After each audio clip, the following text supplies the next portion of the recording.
one needs to have for them to know how to deal with all these activities and not have repercussions on your family. And that's really important for an entrepreneur to be organized and self-aware, like knowing what you can handle and how best to handle it and deliver it to people. That's a really great notion. And I would like to know your perspective about the reason why younger generations should embark into an entrepreneurial journey. Why is it important for young people to go into entrepreneurship? It's very important because it's a fact that we have a huge unemployment rate here in Sierra Leone, and I think the world over we have young people graduating, and there's so many problems that people can tackle through entrepreneurship. So I feel this is the time for people to try to solve a problem, and this is the time that people should think about creating jobs for people rather than them finding jobs for themselves. Because if you start an enterprise, it means you're going to hire or you're going to employ people, and it means you're going to create jobs. So you're not only solving a problem, but then in the fact that you're going to be, for example, if I'm supplying my food, I'm not only supplying food to somebody who needs it, but I'm also creating jobs for somebody who is a cook that is looking for a job. So I feel the fact that we want to create jobs, and this is the generation where there is so much that is available to us. Like Mina said, you are constantly reading, you see what's happening in the rest of the world. It's just a great thing for us here as Sierra Leoneans to try to catch up. And I think entrepreneurs, we have the future of Sierra Leone, because we can't rely on government to do everything. I think this is the time for private sector to take advantage of all the opportunities that we have for us to be able to propel our nation to the next level. So I feel strongly that people should go into entrepreneurship. Of course, it's not something that is very fancy. If you're thinking you want the fame, you want to have money because you're now an entrepreneur, for me, I would say that's the end goal years and years from now. But then you have to put in the sweat and the blood into it. So if you're coming into it because you want the fame, you're thinking I'm going to be rich, I'm going to make money, then you start failing before you even start. So for me, I think it's the passion and the drive to see a change, to make progress, and to touch people's lives and solving a problem. That's what keeps you going. So that's my, yes. So beautifully said. Yeah. You know, would you like to add something? Yes.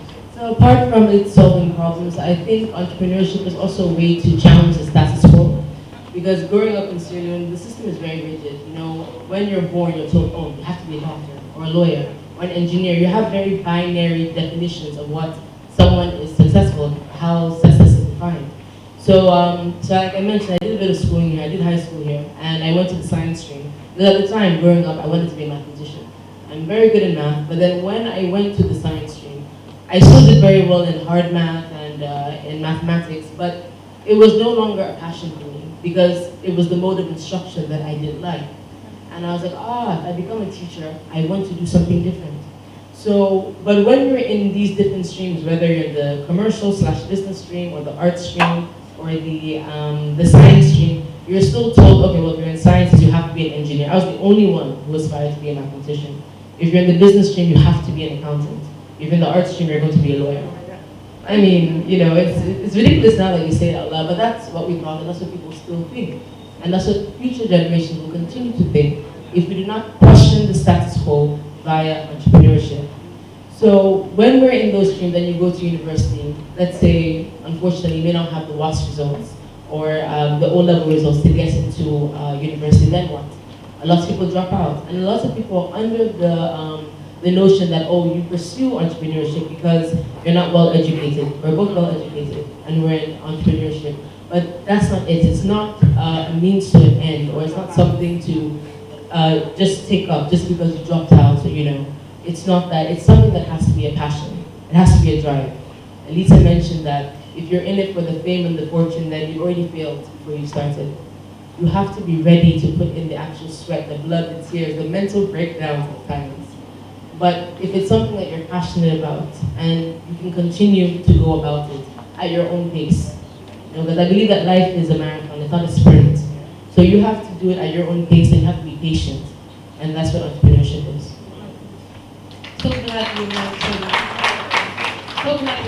mentioned passion and also challenging the status quo, because really the situation we're seeing in our countries is not ideal in as much as many people are complaining about having piling degrees but not finding jobs. While they're so creative, but as you said, the binary way they were wired doesn't allow them to think out of the box.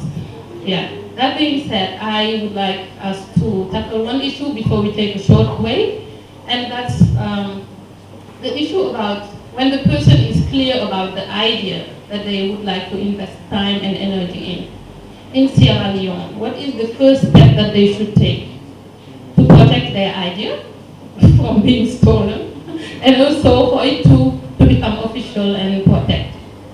What's the first step to take? Okay. All right, so in Peru we have a proverb that says, what about the yams?